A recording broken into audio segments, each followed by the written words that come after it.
श्री वैभव लक्ष्मी व्रत संबंधीचे नियम. सौभाग्यवती स्त्रियांनी हे व्रत केल्यास त्यांचे उत्तम फळ मिळते. घरात सौभाग्यवती स्त्री नसेल तर कोणतीही स्त्री किंवा कुमारिका हे व्रत करू शकते. 2. स्त्रीऐवजी पुरुषाने जर हे व्रत केले तर त्याचे उत्तम फळ अवश्य मिळते. 3. हे व्रत श्रद्धेने आणि पवित्र भावनेने करायचे असते. मनात नसेल तर किंवा कंटाळून हे व्रत करू नये. 4. व्रत करणाऱ्याकरिता 11 किंवा 21 शुक्रवार नक्की करावेत आणि या पुस्तकात सांगितल्याप्रमाणे शास्त्रोक्त विधीपूर्वक व्रत करावे. ठरलेल्या शुक्रवारी पुरे झाले की विधीप्रमाणे आधी शास्त्रोक्त रीतीने समारंभपूर्वक त्याची उपासना करावी. हा विधी अगदी सोपा आहे, पण विधीपूर्वक शास्त्रोक्त पद्धतीने जर व्रत केले नाही तर त्याचे किंचितही फळ मिळणार नाही. 5. एकदा व्रत पूर्ण झाले की पुन्हा त्याचा संकल्प सोडून पुन्हा ते व्रत करू शकता. 6. लक्ष्मी मातेची अनेक स्वरूपे आहेत. तसेच लक्ष्मी मातेला श्रीयंत्र अतिप्रिय आहे. त्यातील धनलक्ष्मी स्वरूप ही वैभवलक्ष्मीच आहे. व्रत करणाऱ्या या पुस्तकात दिलेल्या लक्ष्मी मातेच्या प्रत्येक स्वरूपाला वंदन करावे आणि श्रीयंत्रालाही वंदन करावे, तरच त्याचे फळ मिळते. इतकेही आपण तसदी घेतली नाही तर लक्ष्मीदेवी पण आपल्याकरिता तसदी घेणार नाही व तिची कृपा आपल्यावर होणार नाही. 7. व्रताच्या दिवसात सकाळपासूनच जय लक्ष्मी माता, जय लक्ष्मी माता असा जप मनातल्या मनात जितक्या वेळ करता येईल तितक्या वेळ करावा. 8. एखाद्या शुक्रवारी बाहेर किंवा प्रवासाला जावे लागले तर तो शुक्रवार सोडून पुढच्या शुक्रवारी व्रत करावे, पण व्रत स्वतःच्या घरीच करावे. एकूण जितक्या शुक्रवारचा संकल्प केला असेल तितकी व्रताची शुक्रवार पूर्ण करावेत. 9. घरात सोने नसेल तर चांदीची वस्तू पूजेला ठेवावी, ती पण नसेल तर रुपयाची नाणे ठेवावे. 10. व्रत पुरे झाल्यावर 7 भगिनींना किंवा 11, 21, 52, 101 साहित्य संगमाचे वैभवलक्ष्मी व्रताचे शास्त्रोक्त विधी सांगणारे पुस्तक भेट म्हणून द्यावे. जितक्या अधिक पुस्तकांची भेट द्याल तितकी अधिक लक्ष्मी मातेची तुमच्यावर कृपा होईल आणि त्याचबरोबर लक्ष्मी माता व्रताचा अधिक प्रचार होईल. व्रताच्या शुक्रवारी मासिक पाळीची अडचण असेल किंवा सुतक असेल तर तो शुक्रवार सोडून द्यावा आणि नंतरचा शुक्रवार धरावा, पण जितक्या शुक्रवार संकल्प केला असेल तेवढे पुरे करावे. व्रताची सुरुवात करताना 12. व्रताची सुरुवात करताना लक्ष्मी स्तवनाचा पाठ एकदा म्हणावा. 13. व्रताच्या दिवशी शक्य असल्यास उपवास करावा आणि सायंकाळी व्रताचे विधी झाल्यावर मातेचा प्रसाद घेऊन शुक्रवार करावा. उपवास करायचा नसेल तर फलाहार घ्यावा किंवा एक वेळ जेवण करू शकता. शुक्रवार करावा. जर व्रतधारी अशक्त असेल तर 2 वेळ जेवण घ्यावे. सर्वात महत्त्वाची गोष्ट ही आहे की व्रतधारकांनी लक्ष्मी माता पूर्ण श्रद्धा आणि भावना ठेवली आणि माझी मनोकामना माताजी पूर्ण करील असा दृढ संकल्प करावा. वैभवलक्ष्मी व्रताची कथा.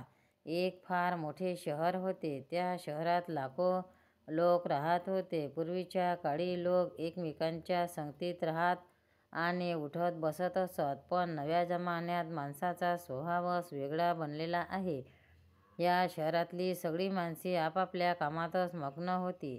काहींना तर कुटुंबातल्या माणसाचीही पर्वा नव्हती. भजन, कीर्तन, भक्ती, परोपकार, दया, माया वगैरे सांस्कृतिक गोष्टीच्याही कमी झाल्या होत्या. दुराचारांना पार नव्हता. दारू, जुगार, रेस, सट्टा, व्यभिचार, चोरी वगैरे अनेक गुन्हे शहरात सर्रास होत होती. अशी एक म्हण आहे की हजारो निराशेच्या गोष्टीत एक अमर आशा लपलेली असते. त्याप्रमाणे शहरात इतका मोठा दुराचार असूनही त्यात काही चांगली माणसेही राहत होती. अशा चांगल्या माणसात शिला व तिचा पती यांचा संसार गणला जात होता. शिला वृत्तीने धार्मिक आणि संतुष्ट होती. तिचा पतीही विचारी आणि सुशील होता. ती पती-पत्नी इमानदारीने जगत होती. ती कधी कुणाची निंदा नालस्ती करीत नसत आणि ईश्वर भक्तीत सुखाने कालक्रमणा करीत. आदर्श असा त्यांचा संसार होता आणि शहरातले लोक त्यांच्या संसारी जीवनाची वाखाणी करताना थकत नसत. शिलाचा संसार याप्रमाणे सुखात चाललेला होता. पण म्हणतात ना, कर्मगती काही निराळीच असते. विधात्याचा लेख कोणी वाचू शकत नाही. माणसाचे भाग्य एका घडीत राजाचा रंक बनवतो आणि रंकाचा राजाही बनवतो. न जाणो शिलाच्या पतीला मागील जन्माचे कर्मफळ भोगावयाचे कदाचित बाकी असेल. त्यामुळे त्याला वाईट संगत लागली. संगतीचा परिणाम म्हणून एका रात्रीत कोट्याधीश होण्याचे स्वप्न तो पाहू लागला. भलत्याच धंद्यात तो पडला आणि करोडपती होण्याऐवजी रोडपती झाला. रस्त्याने भिकाऱ्याप्रमाणे त्याची हालत झाली. शहरात दारू, जुगार, सट्टा, रेस, चरस, गांजा वगैरे वाईट सवयी फैलावल्या होत्या. शिलाचा पती त्याला बळी पडला. दोस्त आणि भावंडांच्या संगतीत त्याला दारूचे व्यसन जडले.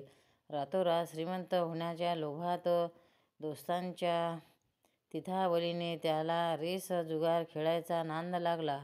थोडेफार शिल्लक राखलेले पैसे आणि बायकोचे दागिने वगैरे सर्व काही तो गमावून बसला.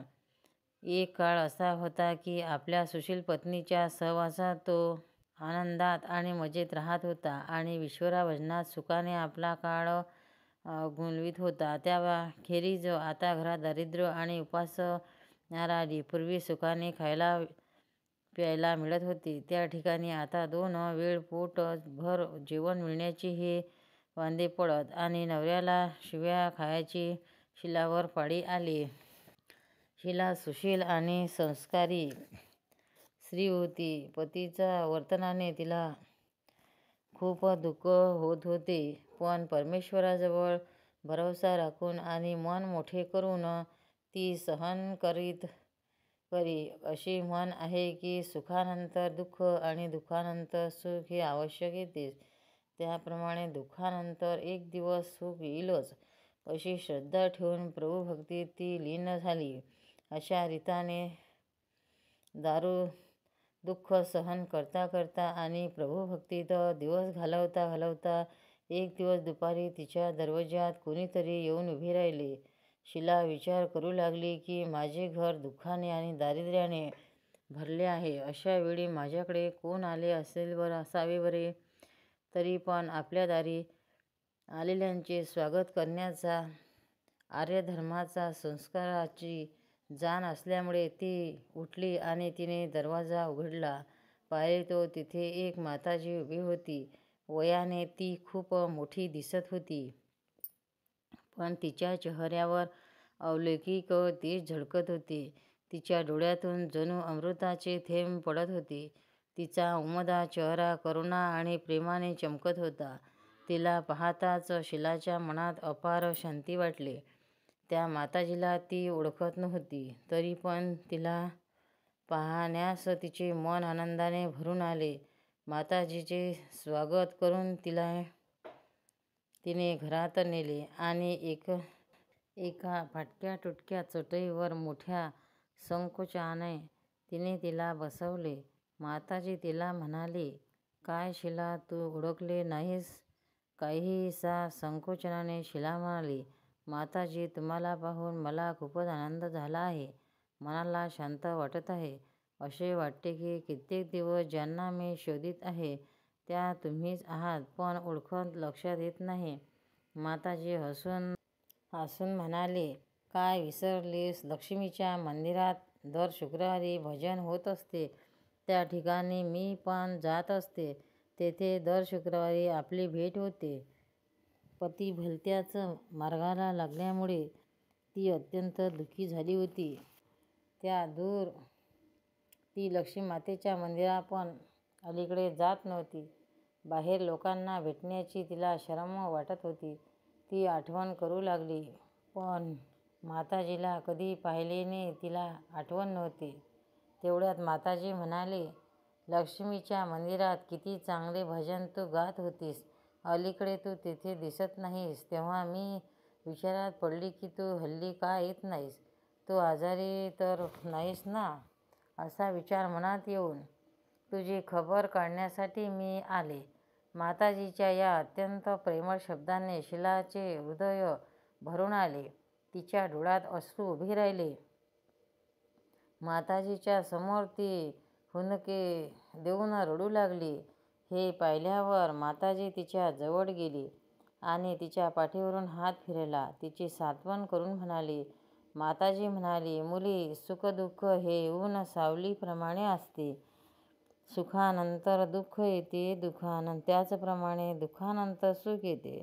तू मनात धीर धर आणि तुझे दुःख मला सांग. तुझे दुःख हलके होईल आणि दुःखावर काहीतरी इलाज सापडेल.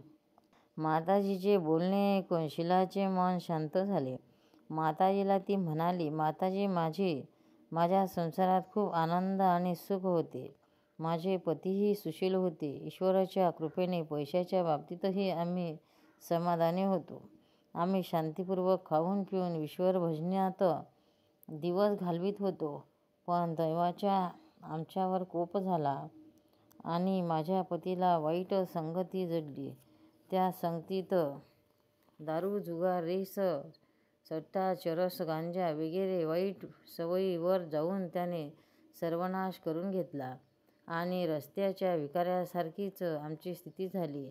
माताजी म्हणाली, मुली, सुखानंतर दुःख आणि दुःखानंतर पाठ सुख येतेच. म्हणून म्हटले आहे की कर्माची गती निराळीच असते. प्रत्येक माणसाला कर्माची फळे भोगावीच लागतात. तरी पण तू चिंता करू नकोस. मागील कर्माचे दुःख तू आता भोगलेस आहेस. तेव्हा यापुढे सुखाचे दिवस जरूर येतील. तू तर लक्ष्मी मातेची भक्त आहेस. लक्ष्मी मातेजी ही करुणा आणि प्रेमाचा अवतार आहे. स्वतःच्या भक्ताकडे ती दयेच्या भावनेने पाहते. तेव्हा मनात धीर धर आणि लक्ष्मी मातेचे व्रत कर, म्हणजे सर्व काही ठीक होईल. लक्ष्मी माताच्या व्रताची गोष्ट ऐकून शीलाला चेहरा फुलला. तिने विचारले, माताजी, लक्ष्मी मातेचे व्रत कसे करतात ते मला सांगा. ते व्रत मी जरूर करीन. माताजी म्हणाली, मुली, लक्ष्मी मातेचे व्रत अगदी सोपे आहे. त्याला वरदलक्ष्मी व्रत म्हणतात, वैभव लक्ष्मी व्रत म्हणतात, असेही म्हणतात. हे व्रत करणाऱ्या मनातल्या सर्व इच्छा पूर्ण होतात आणि त्याला यश, सुख, संपत्ती प्राप्त होते. असे म्हणून माताजीने वैभव लक्ष्मी व्रताची विधी सांगण्यास सुरुवात केली. मुली, लक्ष्मी व्रत कसे साधे सुधे व्रत आहे, परंतु अनेक लोक हे चुकीच्या पद्धतीने करतात. त्यामुळे त्याचं फळ मिळत नाही. अनेक लोक सांगतात की सोन्याच्या दागिन्यांची हळद कुंकू लावून पूजा केली तर हे व्रत झाले. पण तसे नाही. व्रत हे नेहमी विधीपूर्वक आणि शास्त्रोक्त पद्धतीनेच केले पाहिजे, तरच त्याचे फळ मिळते. सोन्याच्या दागिन्यांची पूजा करून जर त्याचे फळ मिळत असेल तर सगळेच आज लखपती झाले असते.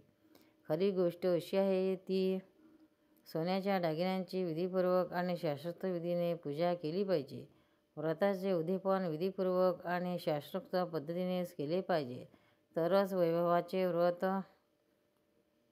वैभव लक्ष्मीमाताचे व्रत मिळेल. हे व्रत दर शुक्रवारी करायचे असते.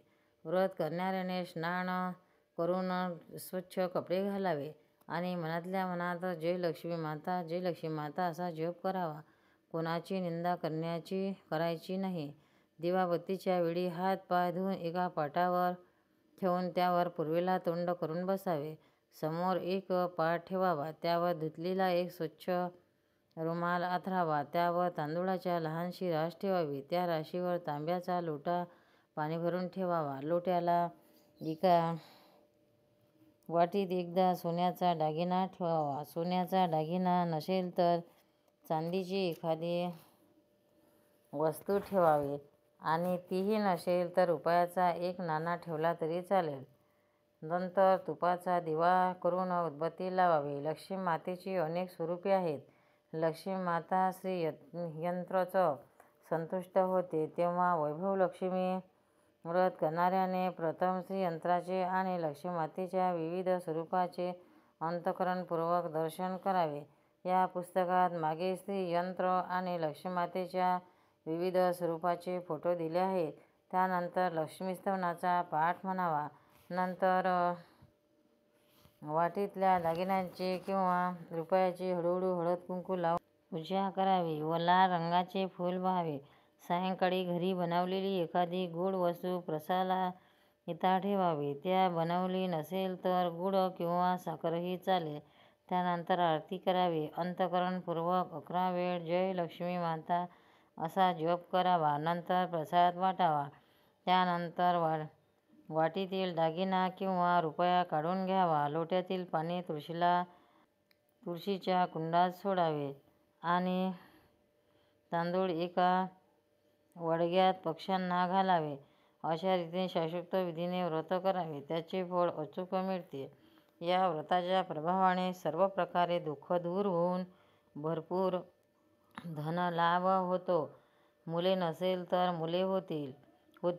सौभाग्य स्त्रीने सौभाग्य अखंड राहते आणि ती कुमारिकाच्या इच्छा सफल होतात. हे ऐकल्यावर शीला अत्यंत खुश झाली. ती माताजीला म्हणाली, माताजी, तुम्ही मला वैभवलक्ष्मी व्रताचा जो विधी सांगितलास तो मी जरूर करीन. पण हे व्रत किती वेळा करायचे आणि त्याचं उद्यापन कसे करायचे ते ऐकून मला सांगा. माताजी म्हणाली, अनेक लोक सांगतात की हे व्रत कसेही करावे, पण ते बरोबर नाही. वैभवलक्ष्मी हे व्रत मातेचे व्रत आहे. ते 11 किंवा 21 शुक्रवारी करायचे असते. जितक्या शुक्रवारचा आपण संकल्प केला असेल तितके शुक्रवार हे व्रत करायचे. व्रताच्या शेवटच्या शुक्रवारी शास्त्रोक्त विधीप्रमाणे व्रताचे उद्यापन करायचे. शेवटच्या शुक्रवारी दर शुक्रवारी करतो त्याचप्रमाणे पूजाविधी करून नारळ ओवाळण्याचा.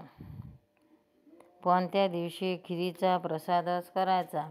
त्यानंतर 7 कुमारिकांना किंवा सुवासिनींना स्त्रियांना हळद कुंकू लावावे आणि भेट म्हणून वैभवलक्ष्मी व्रताची एक पुस्तिका आणि खिरीचा प्रसाद द्यावा.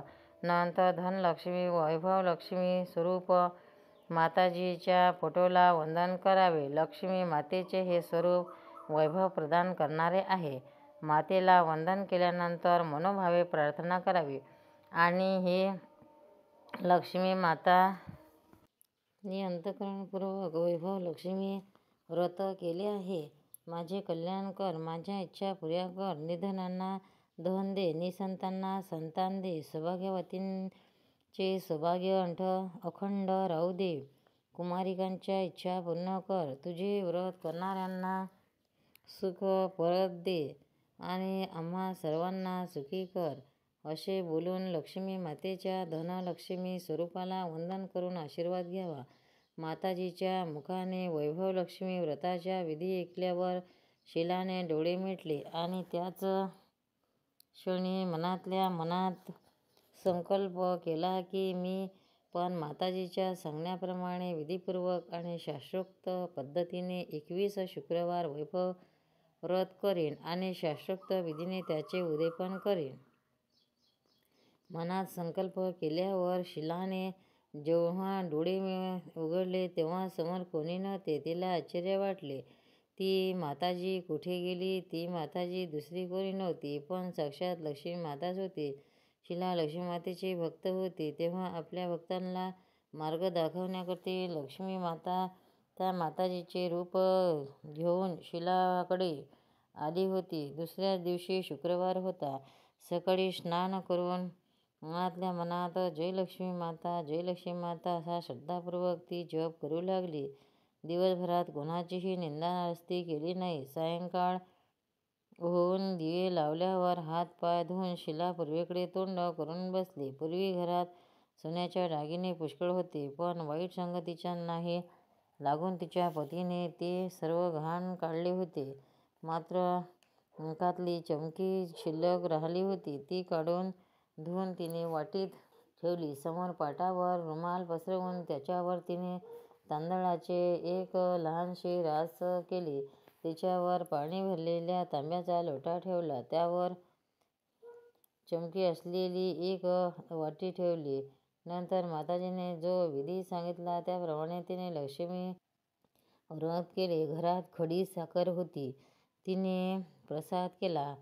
पतीला जेव्हा तो प्रसाद तिने दिला त्या क्षणापासून त्याच्या स्वभावात फरक पडू लागला. त्या दिवशी पतीने तिला मारझोड केली नाही. तिला खूप आनंद वाटला. पूर्ण श्रद्धेने आणि भक्तीने तिने 21 शुक्रवार वैभव व्रत केले. 21व्या शुक्रवारी माताजीने सांगितल्याप्रमाणे व्रताचे उद्यापन करून 7 स्त्रियांना तिने वैभव लक्ष्मी मातेचा एक पुस्तिका भेट म्हणून दिली. नंतर मातेच्या धनलक्ष्मी स्वरूपातील फोटोला वंदन करून तिने मनोभावाने प्रार्थना केली की हे माता धनलक्ष्मी, तुझे वैभव लक्ष्मी हे व्रत मनोभावाने आज पूर्ण केले आहे. हे माता कल्याण कर, आमच्या मनातील इच्छा पूर्ण कर, निर्धनांना धन दे, निसंतांना संतान दे, सौभाग्यवतींना सौभाग्य अखंड राहू दे, कुमारिकांच्या इच्छा पूर्ण कर, तुझे व्रत करणाऱ्यांना सुख पुन्हा मिळवून दे, आम्हा सर्वांना सुखी कर, असे म्हणून लक्ष्मी मातेच्या धनलक्ष्मी स्वरूपाच्या फोटोला वंदन करून तो तिने डोळ्यांना लावला. अशा रीतीने शास्त्रोक्त विधीपूर्वक पूर्ण श्रद्धेने शीलाने व्रत केले आणि तत्काल त्याचे फळही तिला मिळाले. तिच्या पतीला जी वाईट संगत लागली होती ती सुटून त्याची सुधारणा झाली. पुष्कळ मेहनत घेऊन तो कामधंदा करू लागला. लक्ष्मी मातेच्या वैभवाची व्रताच्या वैभवाने त्याच्या अपेक्षेबाहेर त्याला नफा मिळू लागला. लवकरच त्याने ठेवलेले शिलाचे दागिने सोडून आणले. घरात पैशाची रेलचेल झाली. तो पुन्हा सुशील आणि धार्मिक बनला. घरात पूर्वीप्रमाणे सुख शांती आली.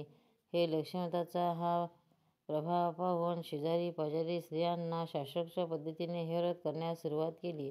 हे माता धनलक्ष्मी, शिलाला जसे तू फळ दिलेस तसे सर्वांना ते दे, सर्वांच्या इच्छा पूर्ण कर, सर्वांना सुख शांती दे. जय माता लक्ष्मी माता की जय. वैभव लक्ष्मी माता की जय. भक्तांनो, व्हिडिओ आवडल्यास व्हिडिओला लाईक करा, शेअर करा, सबस्क्राईब करा. तसेच बाजूला असलेल्या बेलवर क्लिक करा म्हणजे याच्यापुढील सर्व व्हिडिओ तुम्हाला सर्वात आधी मिळत जातील. जय श्री कृष्ण.